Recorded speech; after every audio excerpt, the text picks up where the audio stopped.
Welcome to the Why on Earth Community Podcast. I'm your host, Aaron William Perry, and today we're visiting with my dear friend, Marissa Pulaski. Hey, Marissa.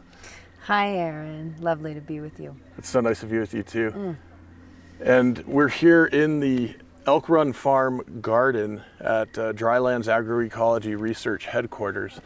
And I'm so thrilled that we have this opportunity. This is the other half, we might even say the better half of our two-part His and Hers series that we're doing with you, co-founder of Drylands Agroecology Research, and your partner Nick DiDomenico, the other co-founder of Drylands Agroecology Research. So I am so excited, Marissa, to have the opportunity to visit with you and really learn from you much about what you're holding at the feminine pinnacle and archetype of this community and this hub here in the region. Beautiful. We could say Nick is also the better half. We could indeed. They're both better halves. So do the math. Marissa Pulaski is the co-founder of Drylands Agroecology Research. As a graduate of environmental studies and the psychology of health and healing at Naropa University, Marissa is passionate about igniting the innate human-earth connection within herself and others. She runs Folk Farm at Elk Run, encouraging play and the importance of intuition. A trained doula, skilled herbalist, and a cultural advocate, Marissa continues to evolve through practicing ritual, embodiment, and communication with the unseen. Marissa directs both the cultural advocacy and education branch within DAR, Drylands Agroecology Research. We call it DAR for short. Leading programs for indigenous-led cultivation and regenerative practice. And Marissa, we have actually in here, in your bio, so many important themes and topics that are not only, I think, of interest to our audience for our own health and well-being practices, but really are core to the heart of this regenerative transformation emerging all around the planet. And I'm just so excited to dive in. And so I want to ask you, what is it that has you thinking about play and the importance of intuition in this work? Well, that takes me right to the children. And so I'll just start with the importance of having a healthy, life-giving foundation for our future generations. And I know that so much of us have grown up with stern parents, rules, regulations, not being good enough, having to exist and learn in a way that's filled with rigidity. And so part of what I welcome and invoke for children is an opportunity for them to think through their own soul's path, through their own clean mind that's so fresh at a young age. And I think that part of building intuition comes through playing, because when we play, we go into that right brain, we go into a place where we're not necessarily feeling like we have to follow rules or exist within a particular structure. I think if we're not able to welcome playfulness into our life, then maybe we shouldn't be saying that we're living regeneratively. Play is just as important to me as weeping or praying, invoking this innate wildness within us. And I also feel like when we're working with plants and we're working with, let's say, especially wild weeds, they're reflecting to us this wildness. They're showing us naturally how to invoke a sense of freedom. And I really believe that there's so much suffering in this life, and that's okay. And what is it to really lean into pleasure and lean into play and lean into spontaneity? And spontaneity for me often is ignited through play-based anything. Absolutely, yeah. Well, and those of us who have the privilege and honor of spending time here at Elk Run Farm know that there's a fair bit of amazing spontaneous creativity that occurs, whether it's a dance party in the evening or a special lunch gathering during the day. And as an observer watching what you've created for the children. I really resonate with what you're saying about how playfulness is so important as it relates to wildness and freedom and regeneration. And, some of the time we're out and about and we offer, our children's books, of course, through the Y on Earth community. And every once in a while, someone gives me this quizzical look as if regeneration and sustainability is only about solar panels and technology. And that stuff's really, really important. But yeah, I've been known to say something like, if you don't get why we have children's books, then perhaps you don't quite get some of the aspects of this movement, because there really is this forward-looking, this presencing that is also in tune with and in touch with how our work is benefiting into the future for future generations. And I know that's a really important theme for a lot of the indigenous community leaders that you work with through your various programs and projects. And I'd love to hear about what you're doing with those programs and why. What inspired you to take on that leadership role? Thank you for that question. There's a lot there. Well, I'll start by saying I believe wholeheartedly that we are all indigenous to the earth. And I also believe that in this path of walking regeneratively and learning how to create a more regenerative-based lifestyle, we have to pay attention to earth-based practice, to ritual, to tradition, to who continues to walk these lands and who has walked these lands. I notice a lot of the time I'll just say, with reparations work, oftentimes we'll say, oh, these Indians or Native Americans used to do this. Let's cut that. Yeah. They are here and they are still walking these lands. So I believe that somehow it's my soul's work to continue to ignite rematriation and a re-emergence of culture that is based in earth-based work. Now, thankfully, a lot of the First Nations people within this area have always been in relationship to Father Sky and Mother Earth. So it just so happened that I began to focus more on providing, I would say, opportunity for Indigenous folks because of my relationships and my own work that I have with particular ceremonies. And I thank my father for that as well. My mother passed when I was really young, and she told me, when I was 1 or 2 years old, she would always say, Marissa, that's a brown person. We pay attention, we see the differences in colors. And so I think she planted a seed in my heart. And my father really introduced me to some tribes in upstate New York at a young age. And so I was exposed to how their medicines helped me to transform and to find my center. So I'd say that's the root of it. And also I'm just aware that there's so much separation going on in this world between the privileged and the minoritized. And I'd say it's just my passion to understand how to, specifically in relationship to tending the earth, create opportunity for that to be a really rich experience, to dismantle and decolonize this idea that when we're farming, that when we're growing our own food, that when we're working with the earth in any capacity, that there's a reflection of that being like slavery, like that's just lower class work. And really, that's the rich experience that creates abundance and creates good health and creates a healthy mind. So there's that. And a lot of my work right now is focused on food sovereignty projects, and specifically Indigenous-led food sovereignty projects, where everyone has a right to clean water, everyone has a right to clean and healthy food, and everyone has a right to be breathing in the brilliance of clean air. And so when I was at Naropa, I studied environmental studies and the psychology of health and healing, and I got really into environmental justice. And I started to understand how people were misplaced and planted, mostly people of color, in very toxic environments.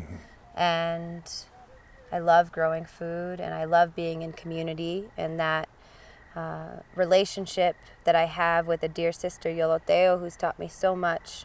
She is the Chief Executive Director of Harvest of All First Nations. We've just been dreaming together for a little over 10 years now. And through our sisterhood and through our passion for food and culture, we began weaving in this program that's now planted at the Yellow Barn Farm. So Nick, my better half, had been doing the master design at the Yellow Barn Farm. And so he was running our pigs through there and chickens, and we cover cropped, and we basically created a really fertile place to grow food. And I feel like within the organization, part of my work is to make sure that equity is happening, you know? It's like so much land exists, and a lot of the time privileged folks are the ones who are able to grow a lot of food. And so I kind of come in and say, okay, and let's make sure we're sharing with the larger communities and those who maybe don't have as easy of access. So I saved a bunch of seeds, gathered a bunch of seeds from different communities. Spirit of the Sun, Shannon Francis, she's amazing. She was able to give us some corn seeds and Hopi sunflower seeds, and just these essentially seeds that have grown for hundreds of years that she's continued to save. So we started planting them, and we started creating opportunities for volunteers to come, people of color, to receive stipends, to actually relearn how to work with the earth. And through that, a huge corn festival emerged, and now we're developing a whole regenerative food sovereignty training program on what does it look like to grow large amounts of food in a way that doesn't involve machinery and excess labor, and just like it's almost like a way of life, invoking a new way of life that includes prayer, that includes presence, that includes working with the spirit of the land and all that needs to be healed within our hearts and our souls, and of course on this earth as well. How do we bring people together of all walks of life to relate with the land? So that's a big project we're doing. I could pause there, or I could continue. When and how will people be able to plug in with that training program if they're interested? So essentially that will be coming out in 2023. So that will all be on our website, social media, at elkrun.farm, and through our newsletters. I'm hesitant to share too much about how to get involved yet because we're still finalizing all of the details. And when you say on the website, is that the DAR website? Yep. dar.eco, so that's dar.eco. That's it. We'll make sure that folks can see that in the show notes as well, if they would like to. Thank you. And I recognizing that that's in development. Wow, what a beautiful vision and project to be offering. What are some of the approaches you're planning to take with that offering? What would folks experience? What would that look like for people to the extent that that's clear now? Well, the invocation is truly indigenous-led farming. And what I've noticed is that there's been a gap in relationship to the traditions that have come through many cultures of First Nations people on these lands, and then the actual earthwork that's happening. So there needs to be some remembrance. I almost hesitate to use the word training. It's just practice and working together in community to remember how to grow food. And so I see this lasting for at least one more season, if not two. And then the folks who are involved in working these gardens and growing food will begin to scatter off and lead their own projects in the world. So really my work is to step back over and over again as much as I can once I feel like the patterns, the regenerative patterns are in place. Because a lot of the work that we do also involves animals, right? So you have your pigs, you have your chickens, you have your cover crops, and that means more food if you eat meat. And if you don't eat meat, great, I understand why. Nevertheless, for fertility. For the plants. Yep. And it's food. It's not going to Whole Foods. It's, you're raising your animals and you're raising your vegetables. And what else do you really need? Water, of course. There's a beautiful magpie that just flew. So I feel like the true work is for me to completely step back and watch folks just ignite projects around the globe. Yeah, you have a real magic and skill, a grace around that kind of pattern organizing that I observe as a member of the community. It's absolutely fabulous to witness, and I think it really not only enables so much to happen in the community, but it's a way of empowering a whole lot of people to have even greater impact themselves, which is beautiful. Thank you. Yeah, and I've been exploring that word empower a lot too, because what I'm realizing is that everyone is already in power, right? Yeah. And just making it clear that I'm not even helping people. I'm not necessarily empowering people as much as just relating with people. How can we relate again and come back to just this knowing that we all come from Earth? And if we don't come from Earth, then we at least know that our food and all that we need comes from her. So it's almost an invocation of weaving together and learning from one another. Because I think there's so much out there, especially around like white folks coming in and helping these communities and empowering these communities. And so I'm really working a lot on the semantics of all of this, of like what's really true. And what's true to me is that we're coming together to remember how to really steward this land, which thus opens our hearts. It's just how it is. I love this. And in terms of some of the other indigenous leaders that you're working with, are they all necessarily from tribes that have a historic relation with this particular region, the Ute, the Cheyenne, Arapahoe? Are there other tribes as well? There are how other does that tribes. Gotta shout out the Shoshoni. Been really, really blessed to do some work on the Wind River Reservation out in Wyoming and get to know an incredible family. This mother has 8 kids, and she's like my idol in so many ways. I don't know how she does it. Her children are absolutely incredible. So we just got some pigs out to their reservation there and going to get the soil moving and start another project. So just bringing them into the conversation. But we also work a lot with folks who come from the Mayan tradition, Aztec communities and Mexica folks. So they didn't necessarily, come from here, but their ways are woven in. A lot of Latinx communities as well.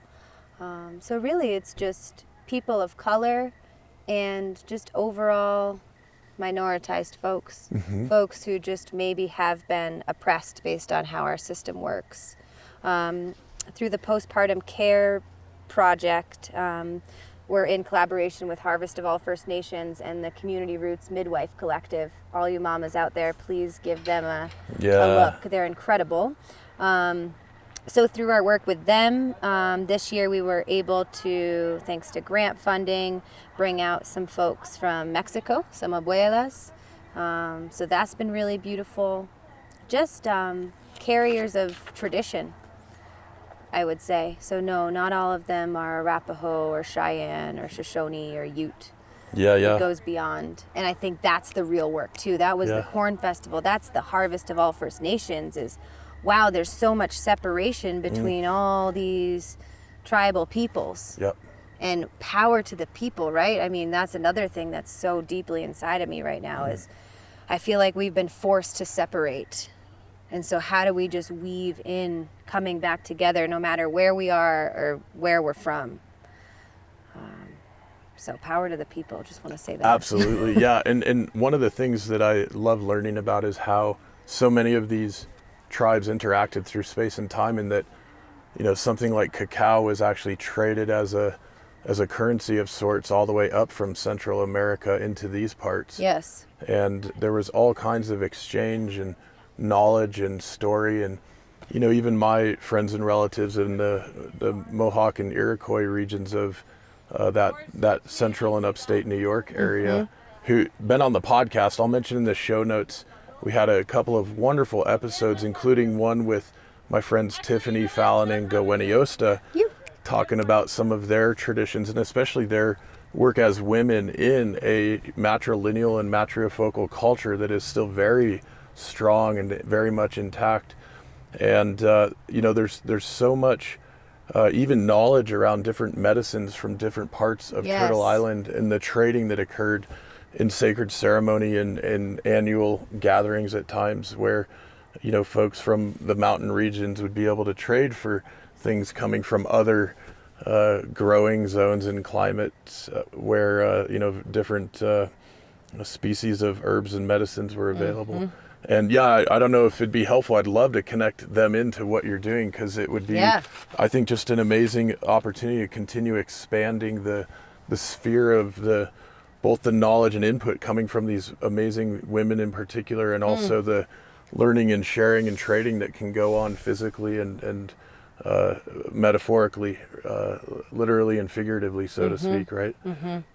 So that is so absolutely amazing. And the way you talk about the nourishment coming from our mother Earth, and that deep connection that the women folk carry with that grand pattern and archetype. And I know you do a lot of work around here also facilitating prenatal and postpartum care work for women, for mamas, and was hoping you would share a bit with us about that, like what gets to go on. As a guy, I don't get to sit in on some of these circles, and I have a vague idea, but to the extent you'd like to share, I would love to share with our audience some of the work that's being done in those circles. Beautiful. What comes to mind is just our relationship to the Mother Earth, and how we're relearning to be in relationship with her and to care for her. And we're also, as women, learning how to be in relationship with ourselves and learning how to care for ourselves, and to understand that our gentleness, our fierceness, our cycles, our seasons are so sacred. And I truly believe we're relearning how to mother ourselves over and over and over again. And after birth, it's not very well known that there is a sacred portal of 40 days that really, I hate to use the word should, women are invited to truly rest, to be with their baby, to welcome new life into the world in a way that includes a pause. And the first thing I want to name around that is it takes privilege. It takes privilege to not be working. It takes privilege to have people to help take care of the needs, to cook meals for the rest of the family. So I'm not naive to that. But I do hope and pray that we can create a culture that actually makes it easy for women to be able to care for their wombs and themselves, especially after birth. And essentially what we practice within the Postpartum Care Project is a traditional ceremony called a serrada, which is a closing of the bones ceremony. And so you're bringing the hips and the pelvis back into alignment and helping the uterus to come into a place where she so delicately can be held in a way that's balanced. And so that's what's happening. And it's done in a way that is very intentionally woven through use of plants, water, fire, heat, prayer, song. And it's not only for postpartum women, it's also for women who have experienced sexual abuse, women who, like myself, had surgery, women who have difficulty with their cycles, children, young girls or young women who maybe have had tragic falls where their uterus and hips have come out of alignment. So we're womb carriers, we're water carriers, we're learning how to deepen relationship with understanding the power of what we hold in our bodies. And so there's this invitation to to wrap and to realign so that we can be in alignment and continue to give in the way that we are meant to give and to receive in the way that we're meant to receive. And this was the first year that we were able to do a retreat, and we were able to welcome only women of color, completely paid for, onto this land here, with teachers from Mexico and California and elders included, to relearn how to take care of ourselves, to relearn how to make salves and medicines out of goat and cow and all sorts of different fats, and to just remember the simplicity of how to work with plants in our bodies. And I feel like we're also relearning the importance of birth and the importance of death, and how that cycles infinitely in relationship to our cycle as women as well. We bleed, and we ovulate. What would it be if we lived in a world where people understood that we might have completely different personalities at different parts in our cycle? So just sharing that as a man, like to know that when we relate with women or beings with wombs, we're shapeshifters. So you as a man get to shapeshift with us, get to kind of tune into, who is she today? Where is she today? What does she need today? And our work as women, I believe, is to receive support and to ask for help when we know we need it.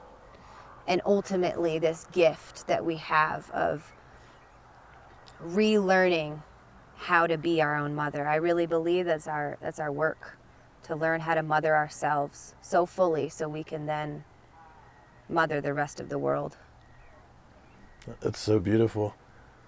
It reminds me in the listening work that I did to put together the story Veriditas, my new novel, where the characters come here to Elk Run Farm, and we actually get to meet and encounter Marissa and Nick and some of the others in the community.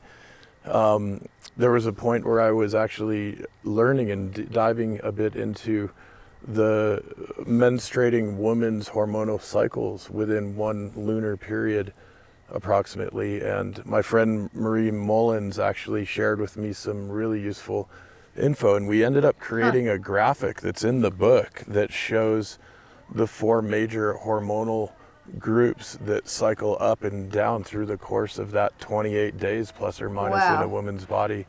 And it's extraordinary to understand how that can be understood to correlate not only with the lunar cycle itself and herself, but also the seasonal cycles that Mama Gaia goes through in each trip around the sun. And speaking of these planetary movements, which of course is a big part of the attuning work we do when we're working with the biodynamics, which I know is a part of the stewardship and regeneration work here at Elk Run Farm. It strikes me this thing about the 40 days shows up again and again in sacred scripture and in different traditions. And it's 40 days in the desert, it's 40 days of a flood or whatever in some of these stories. And it turns out that, curiously, Venus in her travels relative to sun and earth, from our perspective on earth, when she disappears, moving from morning star to evening star relative to what we see in the sky, she disappears for 40 days at a time. And there's a deep tradition of the affiliation with Venus as another mother goddess, feminine, divine feminine force, along with Luna, moon, and earth, Gaia. And so I'm struck by how this 40 days shows up in so many different ways in the ancient wisdom coming through so many different cultures. Wow. Thank you for sharing that. And I don't know if there must be, I don't know what is the biological, basis for that in terms of the hips, the birth canal, the womb, the woman's body after giving birth. And I'd be curious to dive into that a little more and learn about that a little more. Yeah, I'm just thinking of community roots too, and how cool it would be to have a podcast with them. I don't know if you've done that, but they hold so much wisdom in relationship to the womb and pregnancy and cycles. Yeah. No, I've been chatting with Felicia about doing a podcast sometime, and I hope we'll do it soon. And they were so sweet. They gave me one of their wonderful T-shirts with that beautiful artwork on there. I hope that this seed we're planting right now will help to make that happen, because I really would love to have that conversation with Felicia and the other women she's working with.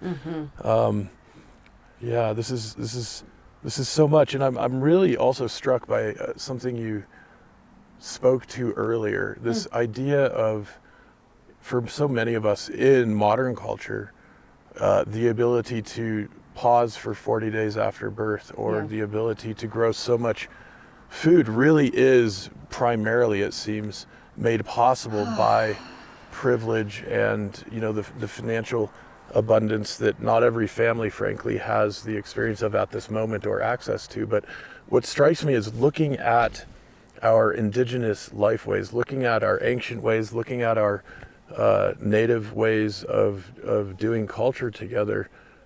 These kinds of patterns are and were very much accessible to everybody. And so the question isn't necessarily one of quote unquote economic development or financial, fill in the blank in whatever sort of modern linear box we might be thinking through. But really it's a question of culture. And I'm very struck by this notion of post-industrial culture, regenerative culture, post-colonial culture. And I think, Marissa, not only is your leadership in the community a nexus point, a hub for that emerging phenomenon, but even your thoughtful examination of the language, the very words that we're choosing in our communication, is so central. And we all, those of us who have studied the history of colonialism and of the patriarchy, mammonic culture, which is another theme in my book Veritas, we know that language is one of the primary tools and forces that has been at play in all of that over hundreds and hundreds of years. So, thank you for that. And I'd love to ask, how did you had some magical experiences as a child up in the Northeast, New England, New York area.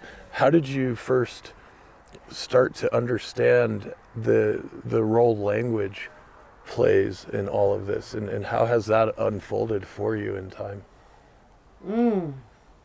Language. I have to say one thing first, because it just keeps buzzing through my mind. The two words, sacrifice and patience. And I feel as though in this day and age, to grow food, yes, that's seen as a privilege. But what it really takes, in my experience, is sacrifice. Sacrificing what we know to be true on how we are in this society. It's a way of life. It's a way of life that we're surrendering into. And it can feel really lonely at times. But you're never lonely, because you have all these creatures and beings. And tending to the earth brings community together ultimately. And patience also in knowing that you will make mistakes. And that actually most of the time your seeds are going to grow because they want to grow. But maybe at times, things won't emerge, or trees take a while to fruit. So I just wanted to bring those two words in. And your question is so intriguing to me, because surprisingly, I am really into language beyond words. I'm not, I love to read, I love to talk and communicate. But I believe when I was young, and because I was an only child and just raised with my father, I had imaginary friends. And I, God bless my grandmother, she was right next to me, and all my cousins. But I spent a lot of time just talking to Jasmine, that was her name. And I would push her on the swing, and I would take her through the gardens, and I would pick her flowers. And so I would say for me, there's also a need for us to communicate without language in form, without just words. We need to understand, this is just a belief, we need to understand how to read body language. We need to understand that the importance of connecting with one another's eyes is just as profound as sharing a whole paragraph to one another. we need to learn how to be aware of when someone's heart is tender. That's all language too, in the unseen. So I would say that's what's most profound in my experience of language. And as leaders and as light workers and as earth stewards, it is our right, and I would say on some level our duty, to understand how to communicate with the larger world in a way that's understandable. So perhaps we need to learn how to simplify our language once in a while. So things aren't, this is specific to working on the earth, so that it's not as complicated. We're actually just rewiring our being to understand simplicity. And that in itself takes courage, because I feel like our culture just pushes us, and it's all about complexity and navigating and saying the right things. And but you know, even back to when I was talking about semantics, that's from my heart.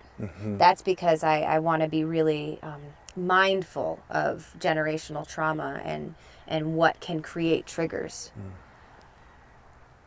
So words are really powerful, and no words are just as powerful. So that's the language that I love. It's really beautiful. Yeah, my experience, and for different reasons, I had a lot of solitary time in the woods as a young kid, and had some really wild and magical experiences as a result. And yeah, this wasn't mediated by or facilitated by language in the normal sense. There's something entirely different in my experience that happens when I'm out in the woods, in the wilderness, or sitting or even kind of hiding, not literally hiding, but just kind of tucked away in a garden somewhere. And there's so much communicating that occurs that is not going through the channel of the English language or any other spoken or written language per se. And for me, that's actually an increasingly vital part of life, daily life, and the rhythm of the practices that we have in any given week or month or season. And I find myself craving that more and more the more busy I get as a leader, as a writer, as somebody engaged in this work at a planetary scale. It becomes clearer and clearer to me that time, that quiet time of listening, that quiet time of no language is absolutely essential. It is actually necessary, at least for me, to do the work I feel called to do. And I think there's an invitation there for so many of us to, in this remembering you speak to restore this deep intimacy with this is Mama Gaia. I mean, this is when we're in the woods, when we're by the brook with the moss and with the soil and with the dragonflies. This is our direct relationship with Mama Earth. And a lot of us have really lost that and disconnected from that, often through no fault of our own. And I think the invitation is for us to understand and reclaim and restore that. And that my sense is, as more and more of us choose that for ourselves, for our families, and for our communities, the healing of the planet and of the culture actually almost will follow as a result. And it's not to say there's not a lot of other work to do. There is, and some amazing folks doing this work. But anyway, I love how you're speaking to this, Marissa, and how you embody this in the community. And there have been plenty of times where you or I might bump into each other saying hi between meetings and what have you, and we might pick up that one of us is feeling a bit tender. And to be able to quickly drop in with each other in that way is an absolute gift. And maybe we've experienced this with our own mamas. I know I do with my mother, and shout out to Mama Marcia. We love you. I love you. But to be able to receive that from other women and other members of the community, I think is part of this fabric we're reweaving together. And to be okay with discomfort. Because the truth is, if we're really present with one another, that at times it's going to be uncomfortable. Yeah. And so I just want to weave that into is, can we have the courage to just see things how they are and to be with it until it moves and to not push anymore. And there's a fast-paced need to get it together, to realign, to be centered, to be clear on where we're going, because there's tragedy happening all around us. But Yeah, we have work to do. We do. It's almost it's not really a paradox. Maybe it is in a sense a paradox. I mean, there is almost this dual mode of existence that emerges when we're engaged in this kind of cultural healing work, where so much is receptive and feminine in nature, but there is also this very active, purposeful, driven energy that is moving through so many of us. yes. Thankful for it. Would you like some liquid Veriditas green, beautiful Purium I've never magic? tried it. Sure. This is the power shake. It's all these different organic superfoods, green plants, and so on. And maybe it's like fruity. it's so good, and Woo. fruits and vegetables. And maybe I'll take this opportunity to remind our audience, this is the Why on Earth Community Podcast. I'm your host, Aaron William Perry, and today we are in the gardens at Elk Run Farm, visiting with Marissa Pulaski, the co-founder of Drylands Agroecology Research. And I want to point out that, again, you can find more of Marissa's work and her partner Nick's work at dar.eco, that's dar.eco. You can go to @Drylands Agroecology on various social media platforms. On Facebook, it's Drylands Agroecology, and also at elkrun.farm. Which platform is that on? Instagram. Instagram, at elkrun.farm, and there's a bunch of really beautiful photos on there if you're interested in seeing that. And also want to give a shout out to the Why on Earth community ambassadors who are engaged in this kind of work and helping to support our efforts in so many communities around Turtle Island and around the world. And a very special thank you to those ambassadors who are part of our monthly giving program. Yeah. And if you'd like to join our monthly giving program at any level, you can go to whyonearth.org and you'll see the donate button. Go ahead and set that up.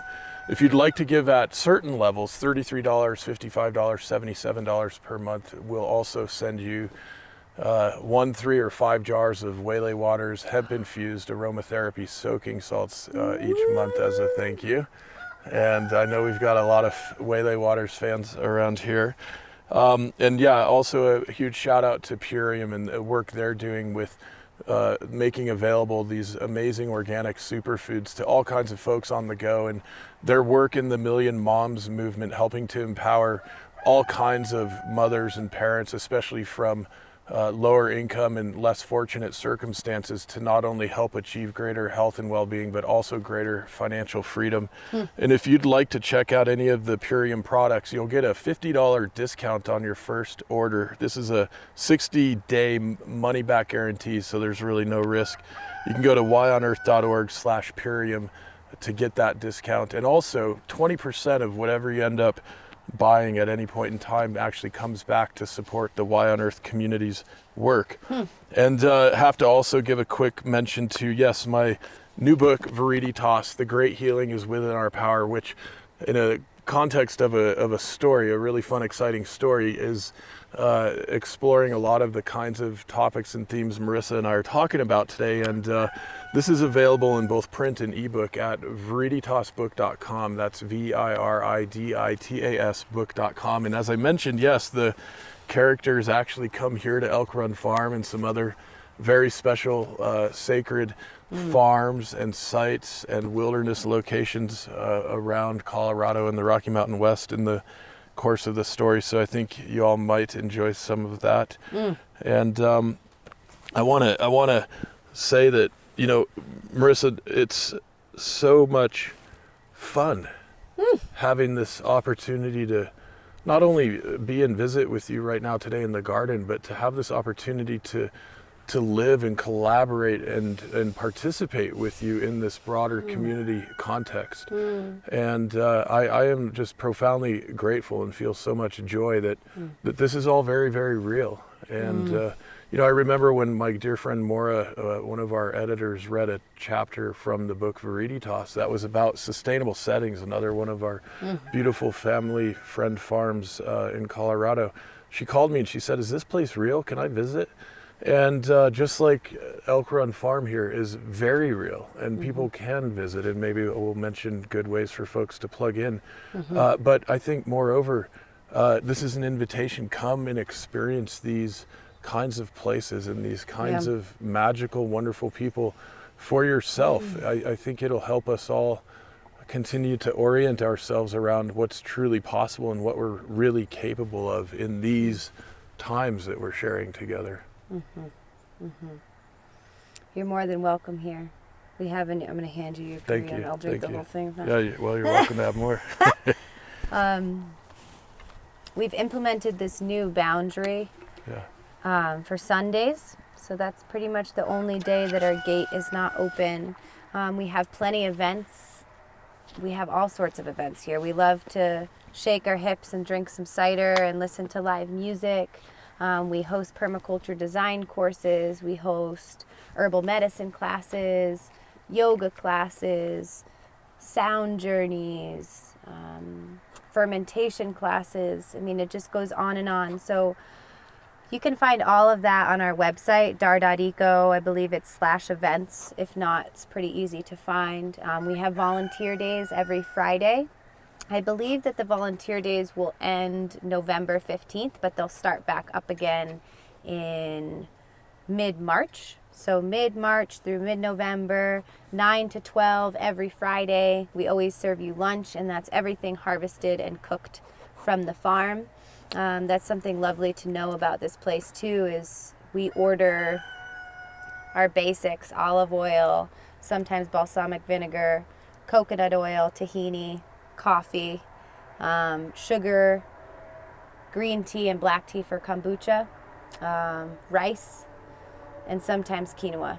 And that's our base. Everything else comes from the farm. So if you're curious about learning how to cook and reawaken your relationship, whether you live in an apartment in the city or on lots of land, there's so much learning to be done here and fun to have here. So also, if you have any requests or if you're interested in hosting a workshop, a field trip, a private event, we're available for that as well. And I'll pause there. Yeah, and look, I will vouch that the food is absolutely exquisite. Not only is the food coming from the land already incredibly tasty because of its nutrient density, its freshness, and the love that goes into its cultivation, but also there is a handful of really talented chefs and cooks and bakers who spend time around here, including Marissa. And so you get to have a culinary treat when you get to experience any of these meals or snacks that are available. Thank you, Aaron. And that reminds me that also Drylands Agroecology research, I'm sure when you hear my better half, Nick's podcast, he'll go through all of this, but we have almost no water here. We often wake up with no drinking water, no shower water, no sink water, thus no water to irrigate. So all the plants are they're like powerhouses. I mean, you can look around probably even in this background, and all that's planted here really wants to live. There was a time this year where we could only irrigate 20 minutes every other day, and your typical irrigation would be like minimum like an hour and a half every day. So the food that you're eating is also just very vital. And some of it's not watered at all, which I'll let you see if Nick went over that. And if not, come learn more about it. Yeah, and as our good friend Brigitte Mars would say, that when we're consuming some of these plants that are particularly hardy and particularly resilient, she's convinced that that's actually affecting our own body's DNA response and learning to become even more hardy and resilient ourselves. Yep. And boy, that's a form of wisdom I sure enjoy hearing about. And hey, I wanted to ask also, just knowing that you guys here and we together in community do some work with the biodynamic preparations. How has that been in your experience, bringing that layer into all of the work that you're doing here on this land and in other parts of the region? It's powerful. It's really powerful work. I will say the first time that I really went into deepen my understanding of biodynamics, which was at sustainable settings, I came back and I just had all sorts of dreams, and Spirit was telling me, you need to be really careful and really aware when you use these medicines. So number one, it has changed the way in which we work with this land. Because if we're off center and we're using those medicines, actually nothing has ever happened thus far, but we're working with skulls, we're working with plants, we're working with things buried under the earth. It asks humans to be grounded in a way. So I would say that's how it's affected humanity on this landscape, is to really be in reverence of what is sacred, of what is powerful, and to know that our minds and our hearts must be clear as we're sharing this medicine around the garden here. And I feel like the most powerful something I've seen in the past couple years is around the frost medicine and when we spray valerian. Yep. And we have had a couple frosts that have come extremely early, and we have seen our fruits stay on the trees, and we have been able to harvest. And it's the kids who get to spray it. It's the kids who get to learn how to be in relationship with the heavens and the power of the medicinal properties of plants and animals. And so that's just been massive, Saturn, and just seeing how within our mind's eye and within our ability to be grounded and centered while applying the biodynamic medicine, it truly works, because we're creating harmony. So we're just creating a deeper relationship. Thus, the plants are always reflecting where we're at too. So there are times when things will get a little funky, and then we got to check ourselves out. Yeah. So I would say that's the essence of what biodynamics has brought to this place. Yeah. And it's pumping and it's vibrant. Oh my gosh, it sure is. I was noticing toward the end of the winter before spring, around that time of imbulk, the soils in the garden beds it was as if they were pulsing. Yeah. I was experiencing them pulsing with that life force. And yeah, of course, all year round, there's that incredible vitality. I know also, Marissa, that you've done quite a bit of traveling and have had the opportunity to kind of dive deep with a number of different kind of cultures and geographic regions around the planet. And I was hoping you might just share a little with us about how that set of experiences has informed your work here today, and maybe give us a glimpse into some of what you've been able to experience elsewhere. Yeah, thank you. I'm like, where do I want to land on the globe? And of course, Tanzania is just screaming. So I'll speak to that in a moment, but what I want to share is my travels, especially within the past 5 or 6 years, have been intentionally in relationship to either embodiment practice, so dance and movement, or my deep desire and longing to get to know plants and to understand analogs. And the truth of what I have seen is that everywhere I've been, each culture continues to gather around food, plants. There's always elders within the landscape who carry wisdom of how to potentially go beyond pharmaceuticals and land with the medicines that are directly in front of them. I've learned so much about place-based culture and how where we are actually creates culture. Yeah. Celebration and dance I have found within every country that I visited. And